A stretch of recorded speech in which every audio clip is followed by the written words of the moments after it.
Dear students, आप लोग का मेरे यूट्यूब चैनल मैथ्स डाउटलेस में स्वागत है।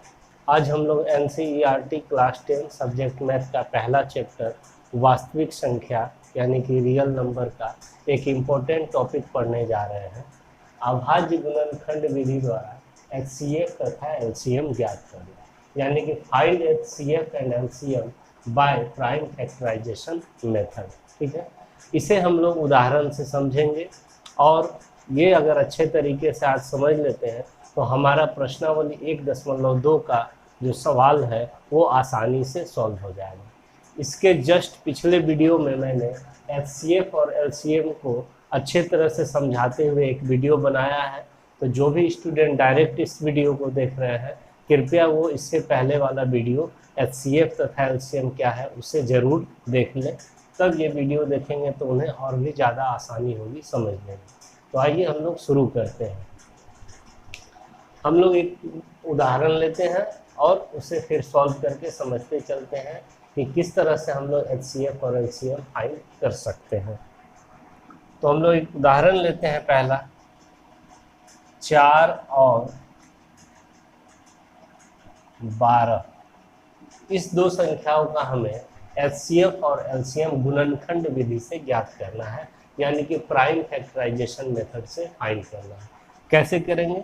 सबसे पहले हम लोग 4 का गुणनखंड कर लेंगे। तो 4 का गुणनखंड 2 गुना 2 हमें मिल गया, 2 गुना 2। इसे हम लोग पावर के रूप में लिख देंगे। 2 गुना 2 है तो 2 का पावर 2 लिख सकते हैं, यानी 2 का स्क्वायर। 12 का गुणनखंड कर लेंगे तो 2 से 6 बार में, 2 से 3 बार में, यानी कि 12 बराबर 2 गुना 2 गुना 3, यानी कि 2 का पावर 2 गुना 3। इस तरह से लिख लिए हम लोग। अब ये करने के बाद हम लोग एचसीएफ और एलसीएम का मतलब यहाँ से समझते हैं और आसानी से फाइंड कर लेंगे। देखिए, एचसीएफ निकालने में हमें क्या करना है? संख्याओं में प्रत्येक उभयनिष्ठ अभाज्य गुणनखंड की सबसे छोटी घात का गुणनफल। उभयनिष्ठ का मतलब हुआ कि कॉमन, यानी इन दो संख्याओं के जो गुणनखंड किए हैं उनमें जो कॉमन है अभाज्य गुणनखंड, उसका सबसे छोटा घात का गुणनफल ही होगा हमारा आंसर। तो यहाँ पर अगर हम बात करें एचसीएफ 4 और 12 का, तो देखिए अभाज्य गुणनखंड हमारा क्या है, यहाँ 2 है और यहाँ कुछ नहीं है, यहाँ 2 है और यहाँ 3 है। तो इन अभाज्य गुणनखंडों में जो उभयनिष्ठ हो यानी कॉमन हो, कॉमन क्या है 2 और यहाँ भी 2, जो कॉमन हो उसका सबसे छोटा घात का गुणनफल लेना है। तो सबसे छोटा घात मतलब 2 का पावर 2 है, यहाँ भी 2 का पावर 2 है, 2 का पावर 3 या 5 या ज़्यादा तो नहीं है। तो यही हो गया हमारा सबसे छोटा घात, यानी 2 का पावर 2। और कुछ कॉमन है? नहीं है। 3 यहाँ है लेकिन यहाँ नहीं है, तो हम 3 को नहीं ले सकते हैं। तो हमारा आंसर हो गया 2 गुना 2 4। ये हमारा एचसीएफ फाइंड हो गया। बहुत ही आसान है। अब इसी गुणनखंड को तो करके रखे हुए हम लोग अब एलसीएम फाइंड करेंगे इसी में 4 और 12 का। देखिए क्या करना है इसमें। इसका क्या मतलब होता है? संख्याओं में संबद्ध, यहाँ उभयनिष्ठ था लेकिन यहाँ पे क्या है, संबद्ध। संबद्ध का मतलब होता है कि जो जो शामिल है सबको ले लेना है। यहाँ पर उभयनिष्ठ का मतलब था कि जो कॉमन है, दोनों में सेम है, उसी को लेना था। और संबद्ध का मतलब कि जो जो है अभाज्य गुणनखंड अलग अलग है, सबको लेना है। तो संबद्ध प्रत्येक अभाज्य गुणनखंड की सबसे बड़ी घात का गुणनफल, यहाँ बड़ा वाला घात का गुणनफल लेना है। तो देखिए आइए इसमें देखते हैं। सबसे पहले संबद्ध में आते हैं, तो यहाँ पर 2 है और यहाँ भी 2 है अभाज्य गुणनखंड। इस दोनों में सबसे बड़ा घात क्या है? यहाँ भी 2 ही है, वहाँ भी समान ही है, तो यही हो गया सबसे बड़ा, 2 का स्क्वायर गुना। अब देखिए यहाँ पर बोला था संबद्ध, संबद्ध मतलब 3, 3 यहाँ ना भी है लेकिन हमें लेना है, यहाँ भी है तो मौजूद है। संबद्ध का मतलब यही होता है कि शामिल होना चाहिए, या तो उसमें रहे या तो इसमें भी रहे। तो 3 का हाईएस्ट पावर अधिकतम घात क्या है? कुछ नहीं है, 1 है, तो वही लेना है 3। तो अब इसे सॉल्व कर लीजिए। 2 दूना 4, 4 गुना 3 क्या आया? 12 आया।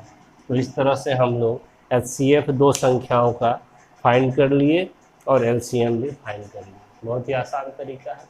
एक दो उदाहरण, एक दो एग्जाम्पल और लेते हैं ताकि और क्लियर हो जाए आप लोगों का, फिर हम लोग एक्सरसाइज पे चलेंगे।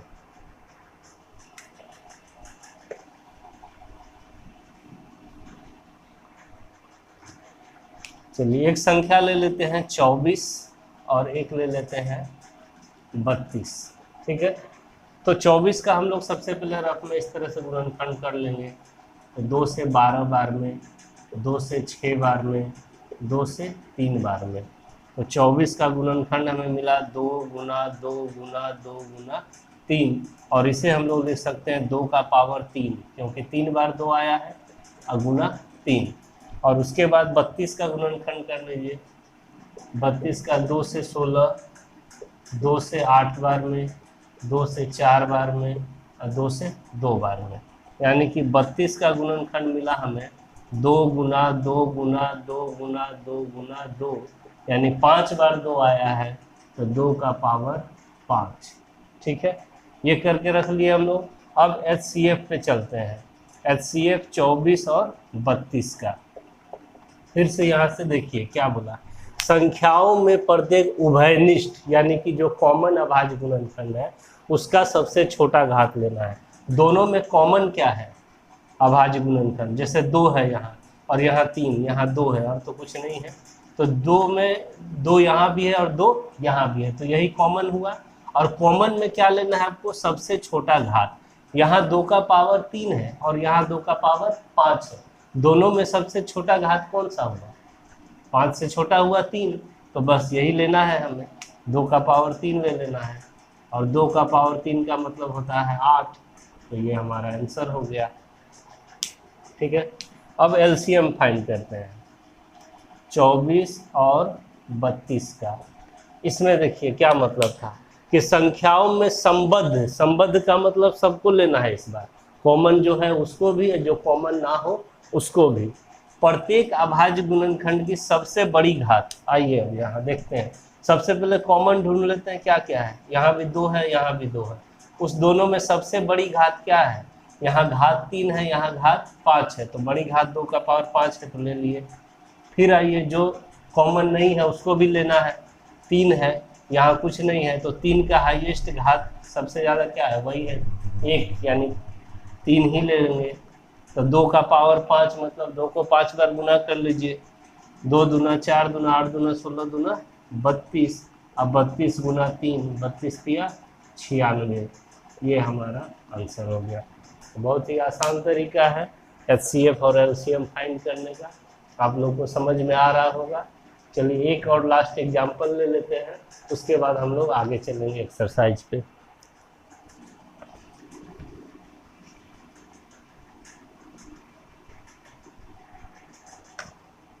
इस बार 3 संख्या लेते हैं, 6, 72 और 120। इन तीनों संख्याओं का इस बार हम लोग सीखते हैं LCM और HCF कैसे फाइंड करेंगे। सबसे पहले तो हम लोग गुणनखंड कर लेंगे 6 का, तो 2 से 3 बार में, यानी 6 बराबर हो गया 2 गुना 3। 72 का गुणनखंड कर लीजिए, 2 से 36, 2 से 18, 2 से 9 बार में, फिर 3 से 3 बार में, यानी 72 बराबर 2 गुना 2 गुना 2 गुना 3 गुना 3, यानी 2 का पावर 3 हो गया और 3 का पावर 2 हो गया। ठीक है, अब 120 का गुणनखंड कर लीजिए, तो 2 से 60 बार में, 2 से 30 बार में, 2 से 15 बार में, 3 से 5 बार में, तो 120 का गुणनखंड हमें मिल गया 2 गुना 2 गुना 2 गुना 3 गुना 5, यानी 2 का पावर 3 गुना 3 गुना 5। ठीक है, हम लोग इस तरह से गुणनखंड करके रख लेंगे। अब हम आते हैं HCF पर, तो HCF 6, 72 और 120 का HCF क्या होगा? तो देखिए हम लोग फिर से आते हैं यहाँ, संख्याओं में प्रत्येक उभयनिष्ठ जो कॉमन है उसकी सबसे छोटी घात का गुणनफल। तो सबसे छोटा घात चुनना है आपको जो कॉमन है तीनों में। जैसे यहाँ 2 है, यहाँ भी 2 है और यहाँ भी 2 है। इन तीनों में 2 का सबसे छोटा घात क्या है? यहाँ देखिए पावर 3 है, यहाँ पावर 3 है और यहाँ पावर कुछ नहीं है तो 1 है। तो सबसे छोटा घात क्या हुआ? यही 2 का पावर 1। समझने के लिए हम 1 लगा देते हैं, कुछ नहीं पावर रहता तो क्या रहता है? 1। तो 2 का पावर 3, 2 का पावर 3 और 2 का पावर 1, सबसे छोटा घात हुआ 2 का पावर 1 यानी 2 गुना। ठीक है, उसके बाद हमें देखना है और क्या मिल रहा है कॉमन। 3, यहाँ भी 3 मिला, यहाँ भी 3 मिला। इन तीनों में सबसे छोटा घात क्या है 3 का? यहाँ देखिए 3 का पावर कुछ नहीं तो 1 है, यहाँ 3 का पावर 2 है, यहाँ भी 3 का पावर 1 है। तो सबसे छोटा घात क्या है? 3 का पावर 1 है यानी कि 3 है। और कुछ कॉमन है? यहाँ कुछ नहीं है, यहाँ भी कुछ नहीं, यहाँ 5 है, लेकिन ये दोनों में नहीं है, इसीलिए हम लोग अब नहीं ले सकते हैं। तो यही हमारा कॉमन है। तो ये हमारा आंसर हो गया कि HCF हो गया हमारा कितना? 6 हो गया। अब हम LCM फाइंड कर लेते हैं। LCM 6, 72 और 120 का। देखिए अब की आपको देखना है, सबसे पहले कॉमन में तो जाना है, कॉमन में अधिकतम घात चुनना है। ठीक है, संख्याओं में संबद्ध प्रत्येक अभाज्य गुणनखंड की सबसे बड़ी घात लेना है। तो यहाँ 2 है, यहाँ भी 2 और यहाँ भी 2। इन तीनों में सबसे अधिकतम घात क्या है? 2 का पावर 3, 2 का पावर 3, 2 का पावर 1। सबसे अधिकतम घात यही है, 2 का पावर 3 है, जो दोनों में है। यहाँ 1 है तो एक किसी को आप ले लीजिए, तो 2 का पावर 3 ले लिए। फिर आगे बढ़िए, 3 को देखिए, 3 का पावर यहाँ 1 है, यहाँ 3 का पावर 2 है, यहाँ 3 का पावर 1 है। तीनों में 3 का अधिकतम घात क्या है? अधिकतम घात यहाँ है 3 का पावर 2। तो हम लोग इस तरह से 3 का पावर 2 ले लिए गुना। अब देखिए और क्या मिल रहा है, ये तो कॉमन जो था ले लिए, लेकिन यहाँ संबद्ध का मतलब होता है कि जो कॉमन ना है उसको भी लेना है। तो 5 है, 5 का अधिकतम घात इसमें तो है ही नहीं, यहाँ अधिकतम घात 1 है यानी कि 5 ही लेना है। और इस सबको गुना कर लेंगे, आंसर आ जाएगा हमारा। 2 का पावर 3 का मतलब 8, 3 का पावर 2 का मतलब 9 और गुना 5। 8 5 40, 40 गुना 9, 4 9 36, 360। ये हमारा आंसर हो गया। तो आशा आप लोग को समझ में आ गया होगा। अगर वीडियो पसंद आए तो लाइक, कमेंट एंड शेयर जरूर करें और चैनल को भी सब्सक्राइब करें। Thank you.